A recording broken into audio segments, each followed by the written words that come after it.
à toutes et à tous et bienvenue à l'émission catholique sur le chemin du Seigneur.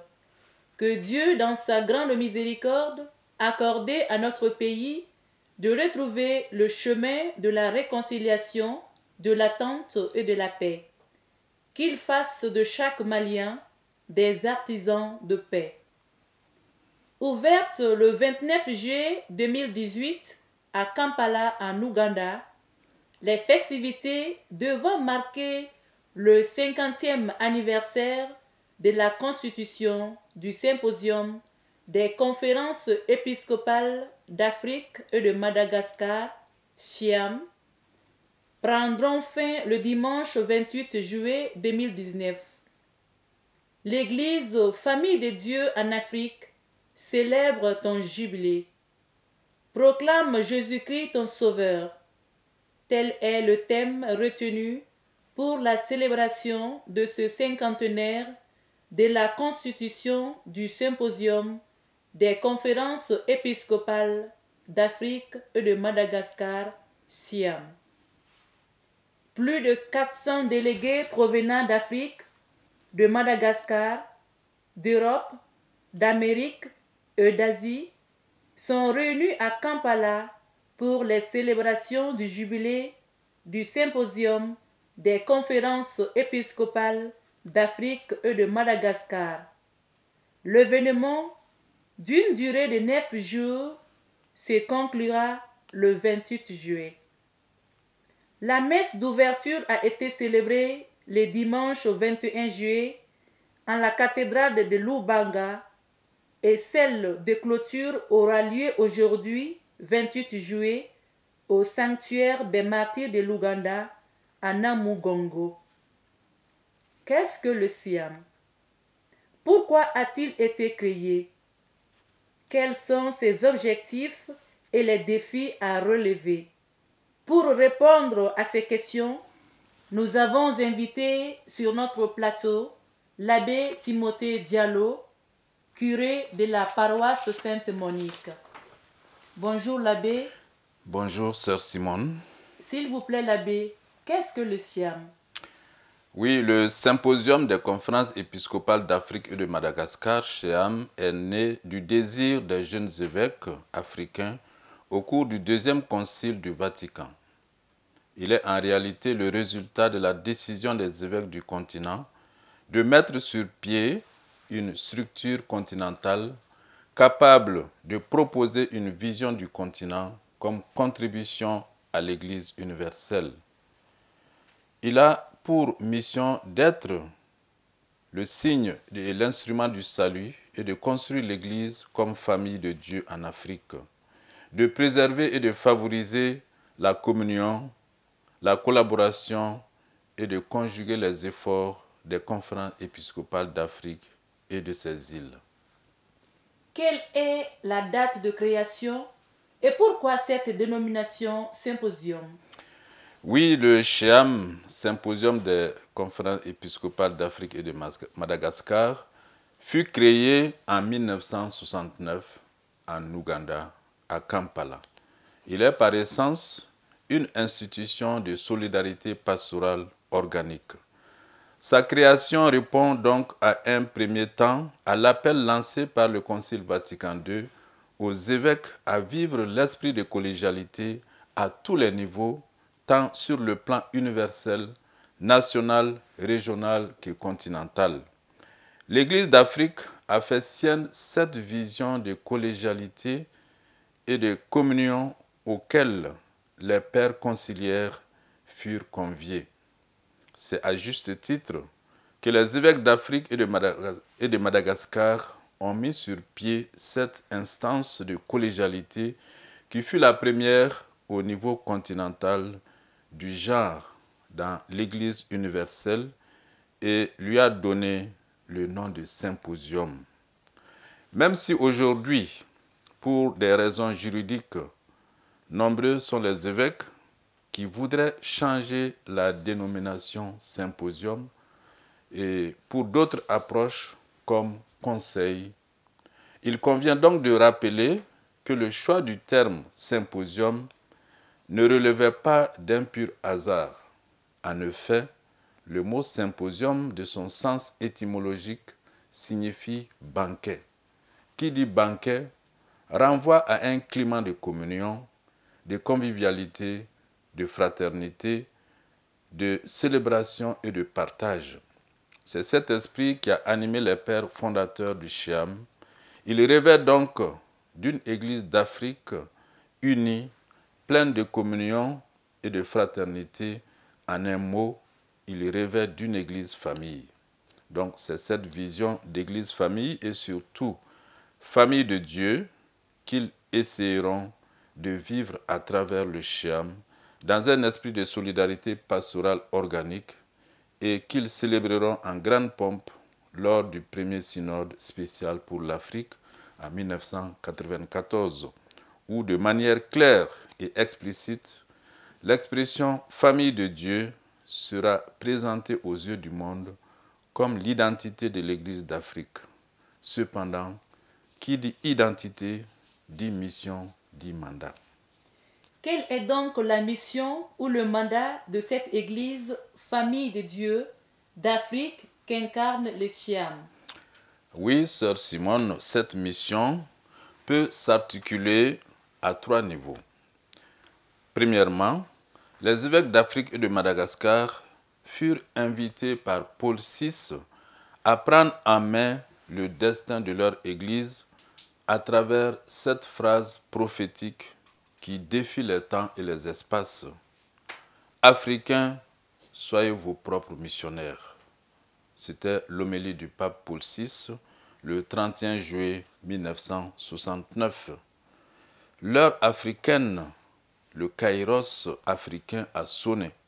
L'Église d'Afrique est maintenant mûre pour voler de ses propres ailes et surtout de prendre à bras le corps le combat qu'a mené les vaillants missionnaires étrangers, surtout européens, pour le salut des âmes du peuple africain. Ceci implique en second point que les évêques d'Afrique et de Madagascar doivent faire sienne la construction de l'Église d'Afrique.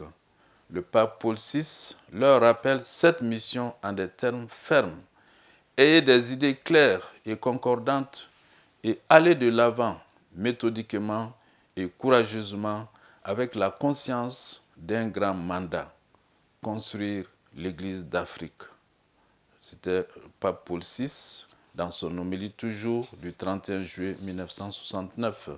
Une construction qui est à la fois spirituelle et matérielle afin qu'elle puisse jouer son rôle prophétique au cœur d'un continent en proie à tant de souffrances. Ainsi, lors du deuxième synode spécial pour l'Afrique en 2009, il a été clairement souligné que les évêques d'Afrique et de Madagascar devraient travailler pour la mise sur pied d'une église famille de Dieu, au service de la réconciliation, de la justice et de la paix.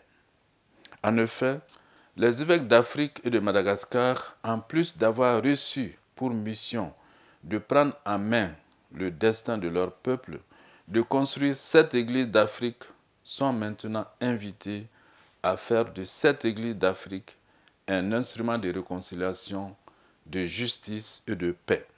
Et pour mener à bien cette mission, les évêques d'Afrique et de Madagascar ont créé cet organe qui est le Schiam, en vue d'unir leurs forces et dans un esprit de collégialité et de communion, de répondre de manière effective aux attentes du peuple africain qui leur est confié.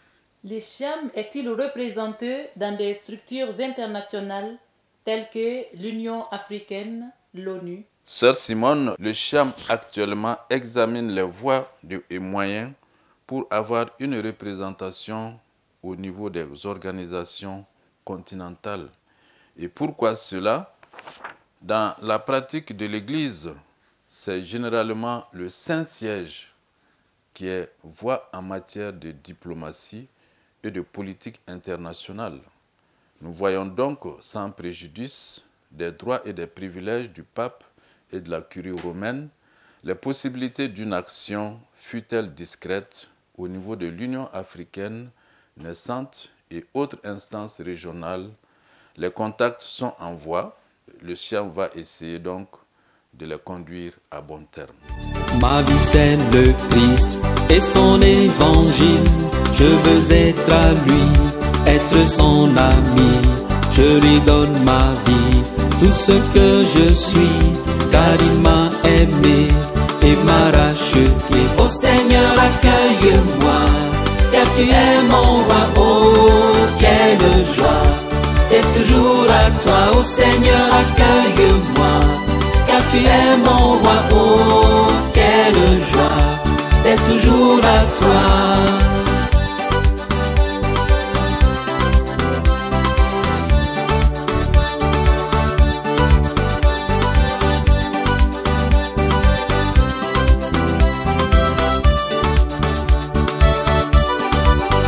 Comme un bon berger, il m'a tant cherché et enfin trouvé. Je suis complet, je veux le louer, je veux l'acclamer, partout annoncer qu'il est la vérité. Oh Seigneur, accueille-moi, car tu es mon roi. Oh, quelle joie d'être toujours à toi. Oh Seigneur, accueille-moi, car tu es mon roi. Oh, quelle joie d'être toujours à toi. Les jubilés du Schiam, comment ils se déroulent? Oui, comme vous l'avez dit dans l'introduction, les évêques sont actuellement réunis à Kampala en Ouganda. Et comme j'ai dit aussi, le Schiam a été donc créé en 1969 lors de la visite du pape Paul VI en Ouganda à Kampala. Et donc, 2019, nous sommes en 2019, nous sommes à 50 ans de la création, donc le jubilé d'or. Et ouverte le 29 juillet 2018 à Kampala, en Ouganda, les festivités devant marquer le 50e anniversaire de la constitution du symposium des conférences épiscopales d'Afrique et de Madagascar, Schiam, et donc prendront fin ce dimanche. Église Famille de Dieu en Afrique célèbre ton jubilé, proclame Jésus-Christ ton sauveur. Donc tel est le thème retenu pour la célébration de ce cinquantenaire de la constitution du symposium des conférences épiscopales d'Afrique et de Madagascar. Donc c'est donc une occasion pour l'Église d'Afrique de demander pardon pour les manquements et surtout de poursuivre de manière déterminée sa marche vers un avenir meilleur. Donc le calendrier proposé pour la célébration de ce jubilé, donc nous savons que l'ouverture officielle a été faite il y a un an, donc le 29 juillet 2018, et toute l'année, donc chaque mois, il y avait un thème retenu et pour cette célébration, et chaque diocèse devait s'investir pour pouvoir monnayer ce thème à son niveau et au niveau des paroisses. Et donc, il y a 8 jours, 9 jours que donc, les évêques, les conférences épiscopales de l'Afrique et de Madagascar sont réunis donc à Kampala pour la dernière célébration de ce jubilé. Donc, c'est ce dimanche 28 juillet 2019 qu'il y aura la clôture solennelle de ce jubilé à Kampala. Et aussi, ce jubilé doit être célébré dans toutes les églises d'Afrique et de Madagascar. 50 ans.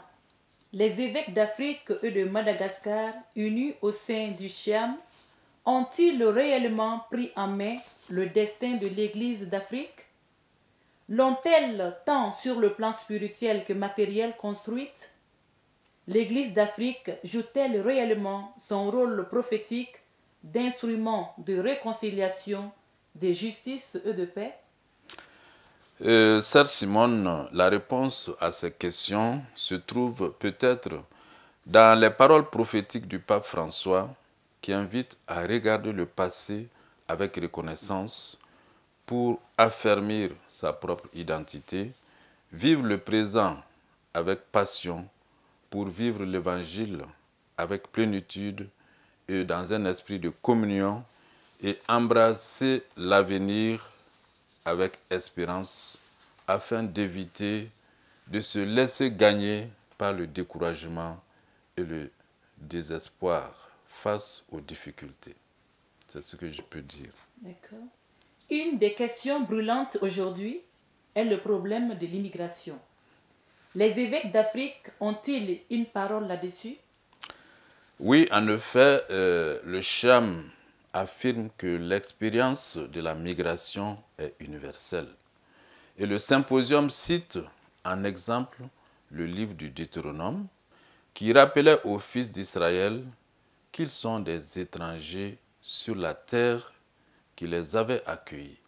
Donc c'est pourquoi, rappelle le CHAM, la Bible demande d'être attentif à l'immigré, à l'étranger, autant qu'à l'orphelin et à la veuve. Le migrant est une personne fragile qui a droit à la sollicitude du Seigneur, mais aussi et surtout de celle de la communauté. La parole de Dieu invite donc à se battre en faveur des migrants, non seulement au niveau de l'hospitalité, mais aussi sur le plan juridique. Elle nous appelle à percevoir la migration comme une rencontre enrichissante. Le CHAM invite donc à ne pas penser seulement aux migrations vers d'autres continents, mais aussi à l'intérieur du continent africain ou même de son propre pays. En effet, contrairement à ce qu'affirment les médias, la majorité des migrants africains ne quittent pas leur continent. Ils se déplacent surtout vers les pays voisins. Alors, comment accueillons-nous ces migrants dans nos quartiers, dans nos villages ou nos communautés chrétiennes? Le CHAM, en tout cas, interpelle vivement. Et l'Église manifeste son soutien aux migrants africains en dehors et à l'intérieur du continent. Elle interpelle la responsabilité de tous, particulièrement celle des Africains. Et depuis un bon bout de temps, l'Église a fait de la question de la migration l'une de ses priorités. Et nous savons qu'en décembre 2018, le symposium s'était réuni à Abidjan, en Côte d'Ivoire, pour réfléchir sur l'impact des migrations irrégulières et sur le rôle de l'Église en Afrique face à cette question. L'Afrique s'enlise. Problèmes politiques, guerre, pauvreté, maladies, etc. Que fait l'Église? Que fait votre institution? Sœur Simone, avant tout, l'Église aide l'Afrique par ses différents messages, par ses actions sur le terrain. Et nous sommes enracinés dans les communautés ecclésiales de base. Il y a les paroisses, les diocèses. Quand il y a des problèmes avec un impact continental, c'est à ce moment-là que le CHAM intervient. Alors, comment intervient le CHAM? Il y a par les prêches dominicaux, les prises de position des conférences nationales ou régionales sur les événements qui se déroulent chez elles. Et il y a des exemples dans certains pays où l'Église a pris position, par exemple en RDC, en Côte d'Ivoire, au Burkina Faso, dans beaucoup de pays, l'Église a pris position. Alors, il ne suffit pas de parler pour que les gens vous suivent. Le discours, c'est bien, mais il ne suffit pas de parler. D'où la nécessité aussi de prendre position et de poser des gestes et d'offrir des médiations en cas de conflit ou de guerre. L'Église a donc son rôle à jouer. Elle ne remplace pas l'État, elle n'a pas les moyens de la sécurité. Cependant, elle a la parole qui rassemble, qui aide à travailler ensemble dans une même direction. Chers amis téléspectateurs, vous êtes invités à prier pour l'Afrique, accablée par tant de problèmes. L'Afrique s'enlise. Problèmes politiques, guerre, pauvreté, maladie. Nous terminons cette émission par la prière du jubilé. Prière pour le jubilé d'or du CHAM. Ô Dieu, notre Père, nous te louons pour ta bonté infinie en faveur de l'Église en Afrique et Madagascar, et spécialement pour le don du Schiam. Nous te rendons grâce pour l'œuvre des premiers missionnaires. Dans ta sagesse éternelle, tu as béni notre continent avec tant de richesses humaines, spirituelles et naturelles. Nous t'en remercions et nous te glorifions. Célébrant les 50 ans du Schiam, nous reconnaissons nos péchés et faisons acte de repentance pour nos manquements. La mauvaise gouvernance, la corruption, la violence et la mauvaise utilisation de tes dons. Donne-nous un plus grand amour pour notre continent. Mets dans nos cœurs un profond sentiment de gratitude pour les immenses richesses dont tu l'as comblé. Aide-nous à les utiliser pour le bonheur et le bien-être de tous ces fils et filles et de l'humanité tout entière. Dieu Tout-Puissant, envoie-nous une nouvelle effusion de ton Esprit Saint en cette année de jubilé pour une véritable conversion et réconciliation entre nous, afin de porter un plus grand témoignage au Christ Jésus notre Sauveur. Marie Immaculée, Reine d'Afrique, priez pour nous. Vous tous, saints martyrs de l'Ouganda et saints d'Afrique et Madagascar, priez pour nous. Amen.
kili dana ya kili na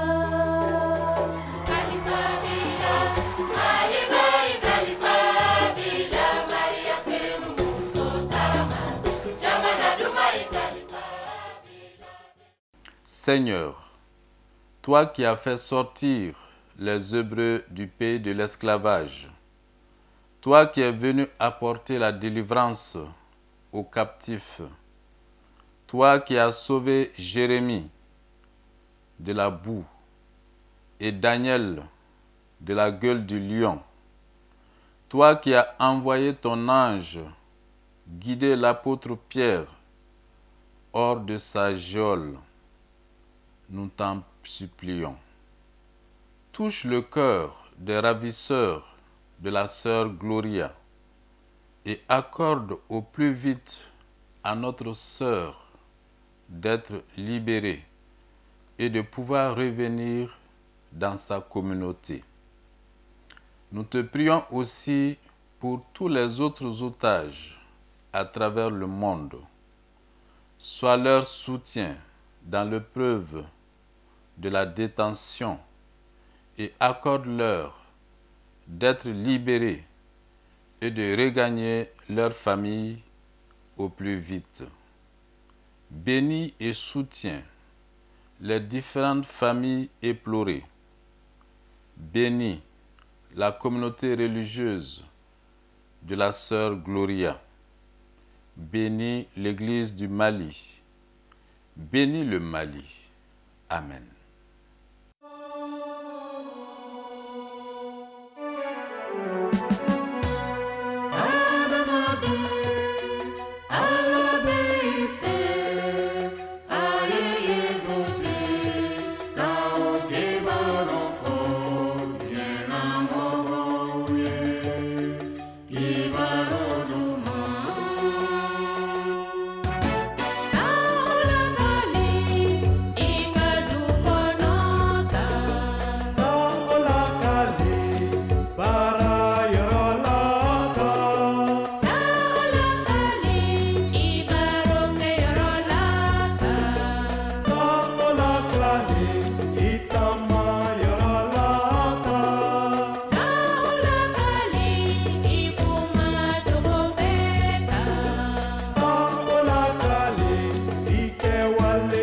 Fair.